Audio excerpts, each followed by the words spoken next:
This is the turning point you can't ignore.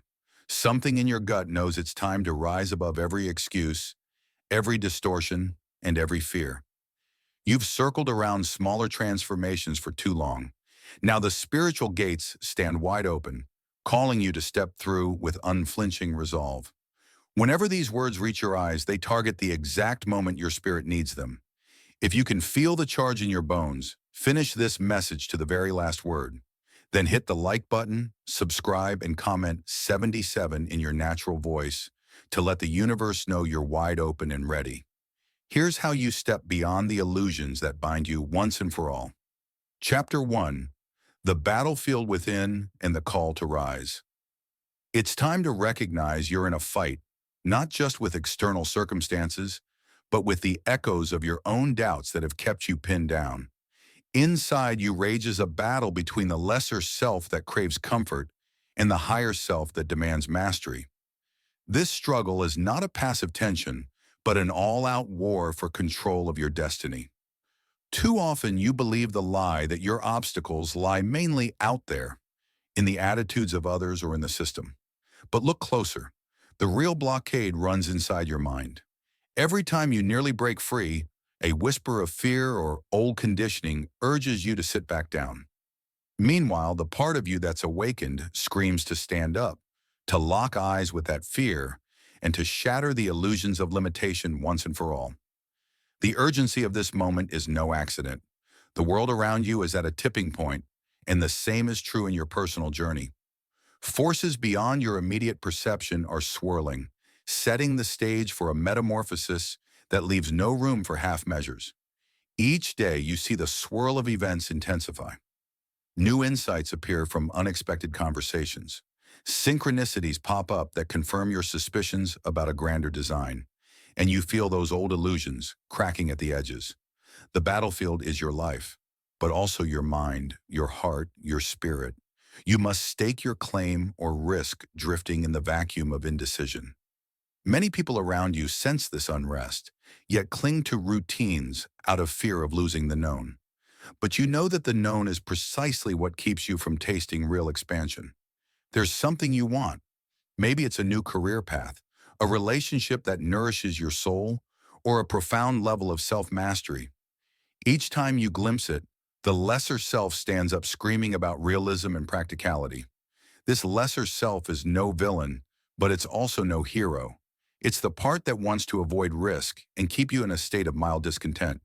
If you let it keep hold, you'll never muster the spiritual muscle to leap into new territory. Understand that every epic shift in your life required some measure of revolt. You rebelled against an older version of yourself, said enough, and forced the scenario to change. The difference now is that the stakes feel higher. The illusions you're dissolving run deeper, anchored in childhood experiences, cultural norms, or traumas that took root in your unconscious. That means your rebellion has to be thorough. You can't just slash at the branches of your old thinking. You have to tear at the roots, face them, and pull them from the ground. Only then can new seeds be planted. Seeds of self-belief, radical vision, and unstoppable momentum. This is why you feel that raw tension.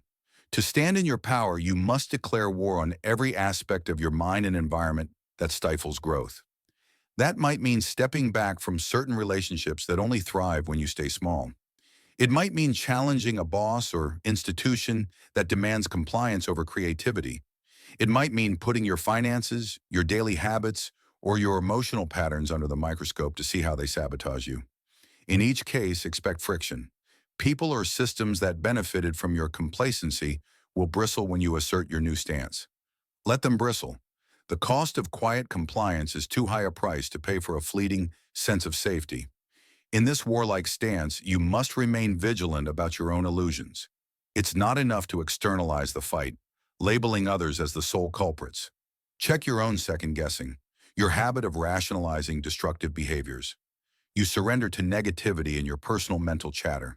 Pinpoint the pockets of hypocrisy where you demand loyalty from others, but secretly sabotage your own integrity. This level of self-examination takes courage, but it's the only route to unshakable transformation. If you skip it, illusions remain embedded in your foundation, and the next quake might break you. So do the internal reconnaissance. Identify your blind spots. Own them. That's how you ascend from the ranks of the half-awake to the truly chosen, by refusing to remain ignorant of your own complicity. Once you decide to fight, do it wholeheartedly. Leftover half-commitment is a sure path to demise. Think of it like forging steel. It requires intense heat and unwavering focus. If you go lukewarm, you're not forging anything but a half-baked iteration of your old self. Throw yourself into the process. Devour knowledge, test new habits relentlessly, and challenge your spiritual thresholds. Surround yourself with others who speak the language of growth, not those who moan about how life never changes. If you can't find them locally, connect virtually. Allies matter. Don't expect this internal war to be quick or gentle, but know that each step you take, each personal demon you slay, each limiting belief you incinerate intensifies your light. That's how you handle the key theme of this moment, understanding that your power surges each time you face adversity with unwavering force. The world needs that force right now, whether it recognizes it or not. So brace yourself, gather your will, and commit to this pivotal fight. Because once you accept that you're in a war for your own destiny, you've already taken the most crucial step. You're no longer a casualty waiting to happen, but a warrior forging a path that no one else can define. Chapter 2. Distortion, shattered reading energy like a battlefield map.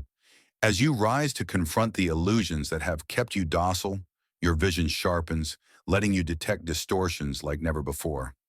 It's akin to studying a battlefield map. Once you see the terrain clearly, the enemy positions and weak points are blatantly obvious. So it is with energy. In your old mindset, you glossed over subtle manipulations or internal contradictions. But now each day feels like a crash course in decoding vibes, motives, and the interplay of shadows. Some find this new clarity disorienting. Suddenly, the people you trusted look suspect, and the routines you relied upon reek of hidden toxicity. But you need that honest disorientation to spark real evolution.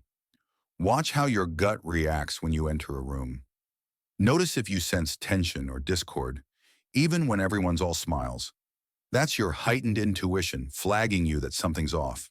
In the past, you might have second-guessed yourself, attributing your discomfort to oversensitivity. No more. A warrior trusts the signals of his or her environment. If your stomach churns or your hair stands on end, treat it as real intel, not a glitch.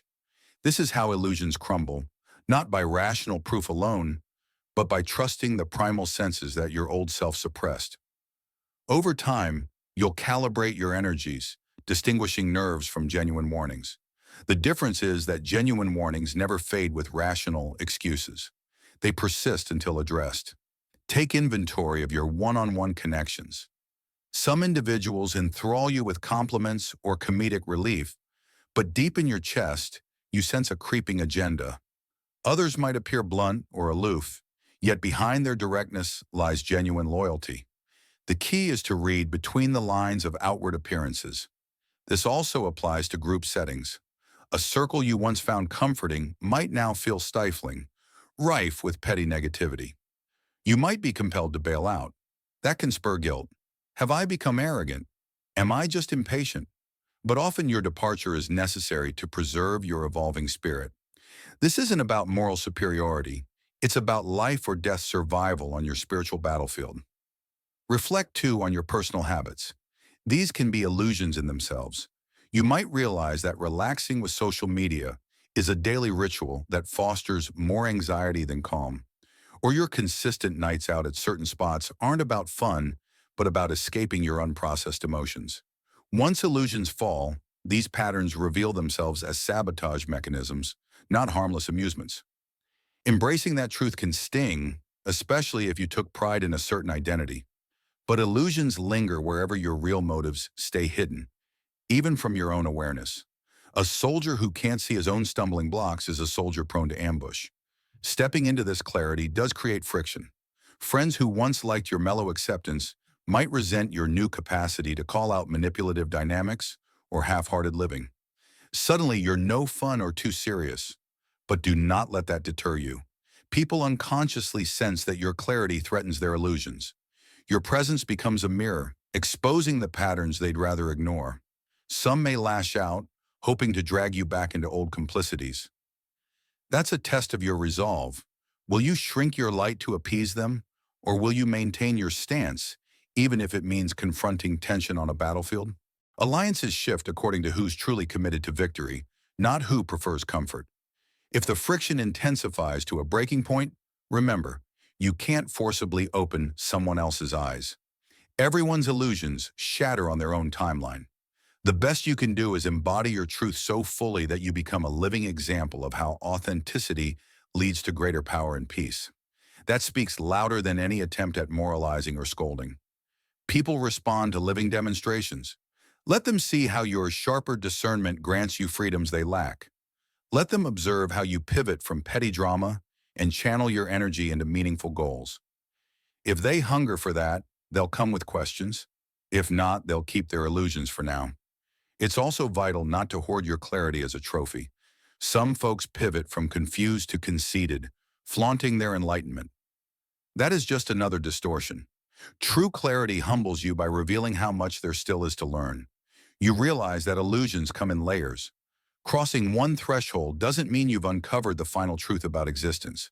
So remain open. Remain a student, but stand firm on what you do know.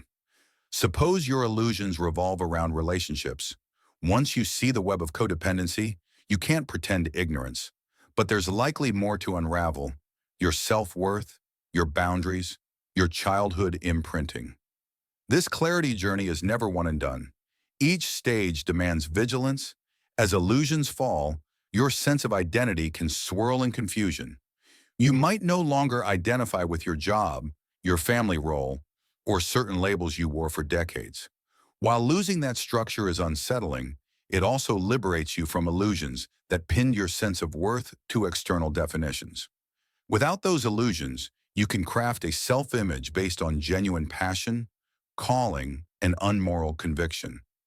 Yes, it can be lonely, but the authenticity that emerges is unstoppable. The force of that authenticity acts like a magnet, drawing in new alliances that resonate with your deeper truths. Keep in mind, illusions prefer comfortable darkness. The moment you shed light, they either dissolve or fight back. But illusions can't wage war for long against persistent truth. They rely on your complacency, your willingness to ignore red flags, or to sugarcoat manipulative behaviors. Once that complacency vanishes, illusions crumble in the face of unwavering scrutiny. That's the power you hold: to see, to name, and thereby to break the chains. Keep your eyes sharp, your instincts honed, and each day you'll slay another distortion that once cramped your potential. This is your battlefield, and victory belongs to those who refuse to let illusions govern their destiny. Chapter 3. The War Cry of Your Spirit, Channeling Fierce Emergence. There comes a moment when mere quiet resolve isn't enough. You sense the stirring of a deeper force inside you, a roar, almost primal, driving you to declare you will not be caged by illusions or stunted by the half-hearted energy of those around you. This war cry doesn't always emerge as a literal shout. Sometimes it's a silent vow, an electric jolt through your entire being that signals, "I will rise now, no matter the cost." In that instant, your spirit roars, forging a new reality from the flames of your own determination. This war cry is not aggression for aggression's sake. It's not about thrashing at every opponent you see. Rather, it's a radical assertion of your spiritual independence, a refusal to let external circumstances or inherited mindsets keep you docile. When the war cry resonates, it demolishes the last excuse you had for staying small. Every cell in your body aligns with the mission to become the unstoppable, unshakable manifestation of your life's deepest calling. In that alignment, you find an adrenaline that surpasses mere confidence. It's conviction in its purest form. Before this moment, you might have tried gentle affirmations or intellectual arguments to shift your life, but real transformation often demands a more visceral approach, especially when illusions cling like vines around your ankles. The war cry breaks you free with a sense of urgent finality. You declare that no betrayal, no disappointment, no system rigged against you can overshadow your sovereign right to thrive. It's raw, it's fierce, and it might leave you trembling because you sense how it changes everything from within. Once you let that cry out, nothing remains the same. To harness this fierce emergence, you have to surrender your attachment to politeness in spaces where politeness has become code for self-denial. Some environments thrive on passive acceptance, expecting you to swallow injustices and be a team player. But the war cry is the exact opposite. It's you standing up, your voice unwavering, stating your boundaries and your vision, no matter whose feathers get ruffled. This stance might feel alien, particularly if you spent most of your life appeasing or blending in. Yet your spirit awakened insists you adopt a stance of unstoppable forward momentum. People around you will react in various ways. Some will be inspired, catching the vibe of your unstoppable conviction and re-examining their own limitations. Others might resent you for no longer playing the docile role they assigned you, and a few will attempt to match your fierceness with hostility, hoping to knock you off balance. But you've tasted illusions long enough to know you'd rather face conflict head-on than live a life of quiet desperation. Your war cry clarifies your allegiances, both to yourself and to the deeper forces of growth that animate your every breath. This newfound aggression can be tricky if misunderstood. It's not about fueling hatred or vengeance. Anger can be part of it, yes, especially if you're outraged at how illusions manipulated you. But the war cry channels that anger into purposeful action rather than vindictive rampages. You aim to break cycles, not perpetuate them. The difference is intention. Destructive anger wants to harm, while righteous anger wants to rectify injustice, including the injustice you inflicted on yourself by letting illusions fester. In practical terms, this might manifest as you demanding fair treatment in a workplace that always sidelined you, or telling a partner, "We need to address these issues openly," refusing to sweep them under the rug. Or it could be your refusal to live under the label, "not good enough," forging a plan to hone your skills and break past limiting beliefs. All these actions spring from an internal vow: I am done living a fraction of my potential. The war cry ensures you push beyond the brink where lesser versions of you might have turned back. A crucial aspect of channeling fierce emergence is learning to stand your ground. Even if the world offers no immediate support or applause, you might not see instant results. People may call you abrupt or unyielding. Old ties might dissolve altogether. That's the cost of forging a new path. The war cry doesn't promise immediate gratification. It promises authenticity. Authenticity can be lonely at first, but that loneliness is the price you pay to create space for the connections that truly match your emerging frequency. Don't confuse that loneliness for a sign of error. Many spiritual warriors walked alone for a season before they found their tribe. The emptiness that follows your break from illusions is a fertile emptiness, akin to a cleared field, ready for new crops. You just have to wait out the initial quiet, trusting that real alignment will appear in time.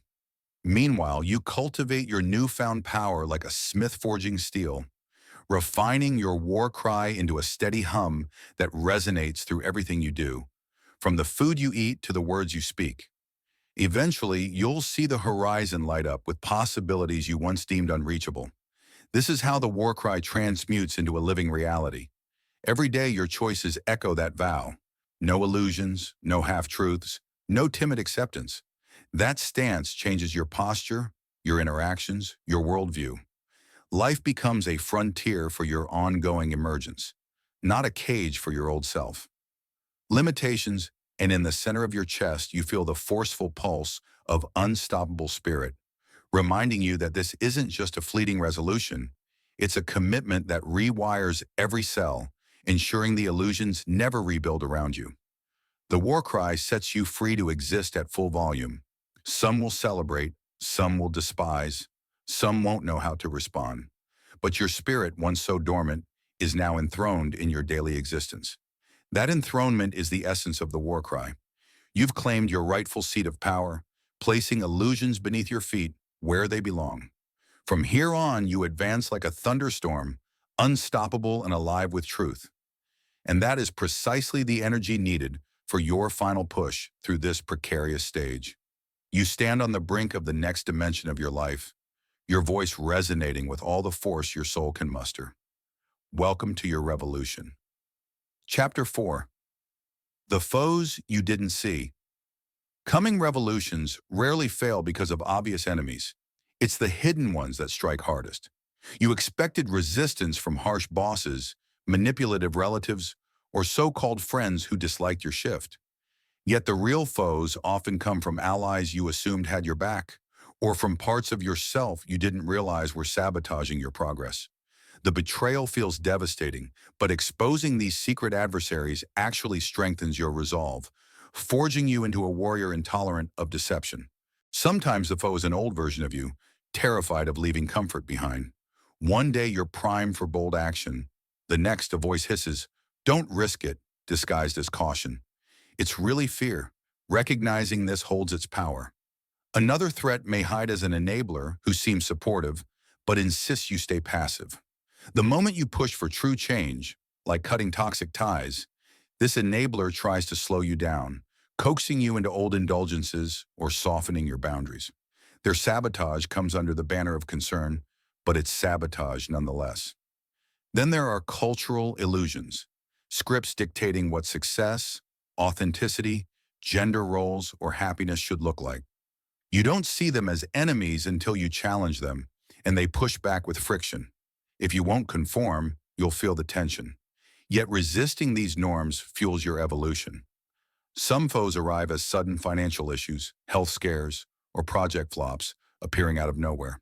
They're like the universe's final test, checking whether your battle cry is genuine or just noise. In those moments, it can feel like fate itself betrays you, but wise warriors see them as refining fires, clarifying your commitment and making you rock solid. What makes these adversaries so painful is their stealth. They don't arrive wearing evil masks. They come disguised as logic, friendship, tradition, or random misfortune. Blaming yourself for not spotting them sooner is pointless. You did the best you could with the awareness you had. Now confronted with them, your job is to dismantle their hold compassionately but decisively. Yes, it can sting. You may outgrow cherished bonds or realize you upheld toxic patterns out of ignorance. Mourning loss is natural, but let it fuel your forward momentum. Illusions fight for survival, intensifying drama or your own self-doubt as you try to break free. Yet each confrontation cements you with a new perspective. The more illusions you expose, the less room enemies have to operate in. Claiming these small victories, you reclaim pieces of your soul. Ultimately, these hidden foes become stepping stones to a stronger you, one who sees through the subterfuge and refuses to bend to fear. Chapter 5. Taming the Inner Chaos. Harnessing Strength Without Self-Destruction. Radical change can stir a raging storm inside you. One moment you are fired up and unstoppable. The next you're lost in anxiety or indecision. This emotional whiplash is normal when you're rewriting your reality. The key is to channel your newfound strength into disciplined force rather than letting it shatter you from within. First, accept emotional turbulence as part of the process. When old illusions crumble, a surge of intense feelings often follows. If you suppress them, you bury lessons that need release. So let yourself vent, cry, yell, or journal. This isn't victimhood, but a healthy purge that clears space for clarity. Ironically, acknowledging your feelings prevents you from drowning in them. If you can't let raw emotion run unchecked, a spiritual warrior shifts from intensity to focus. Carve out time for reflection, then devote the rest of your day to living mindfully in the present. You're not blocking feelings, but assigning them safe, structured intervals. This approach prevents your emotional world from hijacking every hour. Discipline matters too. The war cry you unleash awakens formidable energy, but that same power can be destructive if left unbridled, resulting in hurtful outbursts or reckless decisions. Establish a reliable routine that balances work, self-care, and relationships. Channel your warrior spirit into your craft, be it physical training, creative pursuits, or building a business. Daily, consistent effort focuses your fire productively. Identify healthy outlets for inner storms. Maybe you embrace rigorous workouts, turning restless energy into sweat, or you dive into art, pouring turmoil onto the page or canvas. Some explore breathwork or chanting to quiet the mind while fueling the soul. These practices shape your raw intensity into a polished blade that cuts through obstacles rather than harming you and those around you. Watch out for people who thrive on drama and try to exploit your chaos. They'll provoke your insecurities for their own entertainment, then vanish when you need real support. You owe no audience to those who weaponize your emotions. Cut ties if necessary. You're forging a higher path, not playing a role in someone else's soap opera. Practice self-compassion when you slip. If old habits resurface, don't berate yourself. Recognize you made a misstep, then recalibrate. Condemning yourself only stirs more chaos. Instead, treat setbacks like a warrior. That move failed, let's adapt. This mindset fosters resilience and prevents small errors from spiraling into defeat. Also, set realistic expectations. Growth isn't instant or linear. Some days you surge forward, others you plateau or regress. Impatience stokes the storm of self-sabotage. Remember, you're rewriting your internal code, a massive undertaking that requires patience. Calm, steady perseverance ultimately outlasts emotional mania. Lastly, show empathy to those experiencing their own storms. Shared struggle can create alliances of understanding if both parties aim to evolve. If not, don't force it. Save your energy for fellow travelers who genuinely commit to self-improvement. Through these strategies, you learn that in chaos need not destroy you. Instead, it can fuel creativity, sharpen your moral compass, and spur transformative actions. By merging emotional honesty with solid discipline, you emerge as someone who thrives amid upheaval, wielding your inner fires with precision and turning chaotic storms into unstoppable might. Chapter 6. Confronting the Myth of Too Far Gone. A destructive lie that appears amid drastic change is that you are too far gone to salvage relationships, dreams, or parts of your life. You're told you've wasted too many years or let your heart harden. Redemption. This myth aims to extinguish hope, whispering that it's pointless to reach for the grand vision you once held.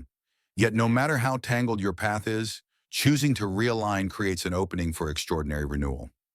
Illusions thrive by insisting you can't recover from past mistakes. In reality, people reinvent themselves daily, rising from bankruptcies, divorces, or addictions to create new identities that dwarf their darkest chapters. The soul ignores expiration dates. Yes, some damage is irreparable. A relationship might be lost for good, or a health crisis might demand long-term care. But beyond revival in one specific area doesn't mean your destiny is doomed. A single torn thread doesn't unravel the entire tapestry. Often, external voices trap you in guilt or regret, reminding you of your worst errors. But you're not confined by others' inability to see your capacity. For growth, each day you can reject their limited perspective and reclaim your forward motion. Redemption doesn't erase consequences. It blends accountability with progress. You own what went wrong, then rebuild on that ground. Your hardest chapters can become the strongest catalyst for a refined moral code or deeper empathy. Time is another illusion that fuels the too far gone myth. People panic about falling behind at 30, 40, or 60, forgetting that breakthroughs happen at any stage. Many so-called late bloomers only rise after discarding the notion that they had missed their chance. The boat of opportunity repeatedly departs and returns. You can board them the moment you decide. If guilt over ruined relationships haunts you, remember that healing, forgiveness, or transformation can still arise. If a connection truly can't be mended, the heartbreak may lead you to discover a new realm of love elsewhere. Don't let regret block you from receiving or offering fresh affection. Even spiritual dryness can proclaim you too far gone. Maybe you lost the zeal you once had, but dryness often signals a need for a deeper or different approach. Exploring new prayer methods, seeking solitude, or shifting from stale routines. Your soul might hunger for a more profound encounter with the divine, not an end to faith itself. The myth of too far gone tries to lock you in fatalism. The real question is, will you let it? If you've read this far, hope still flickers in you. If that spark remains, refuse to let the past overshadow the future you can create. As long as breath fills your lungs, you have time to paint a bold new narrative. That's how you defeat too far gone, by scripting a future so luminous that your past dims in comparison. Chapter 7. Ascending the battlefield. Final emergence into victory. Now that the dust settles, you see the horizon beyond the battlefield of your life. You declared your war cry, faced hidden foes, and unshattered illusions that once bound you. Standing here is no idle rest. It's a vantage point where you live as a master of your destiny, guided by a force far greater than fleeting circumstances. Surveying the scars, you realize each betrayal taught you who you refused to be, and each heartbreak deepened your empathy. These battle-worn credentials prove you did more than talk about growth. You bled for it, building an inner fortress that no storm can topple. Challenges aren't over, but you face them with calm power. The manipulative voices, internal or external, find little to cling to. Fear comes, but you see it as a passing visitor, not a ruler of your mind. Over time, you draw others who've conquered their own illusions, forming a community of souls unafraid to stand in truth. This synergy amplifies your resilience. Karma remains a guiding principle, urging you to act with integrity, mindful that every seed planted will bear fruit. Your daily routine glows with newfound meaning. Mundane tasks, once overlooked, become stages for your awakened spirit. You handle setbacks with curiosity, asking how each can teach or transform you. Future illusions don't entangle you for years. You catch them in days, adjusting course swiftly. You're not perfect, just vigilant. Your spiritual muscle memory keeps you agile. Life still includes chores, bills, and relationships, yet your inner lens is forever changed. Old anxieties barely register. Freed from trivial drama, you channel creativity and expand your spiritual practice. You stand on open ground, illusions at a distance, spirit unchained. Looking back, you see heartbreaks and all wins that shaped the person you are now. Gratitude washes over you for every hardship that forged your resilience. This is the essence of your new life, an unshakable presence that no storm can undermine. The next wave of illusions will come, but you welcome them with a knowing smile. You've become the master of this battlefield, your spirit roaring. This is only the beginning of my reign.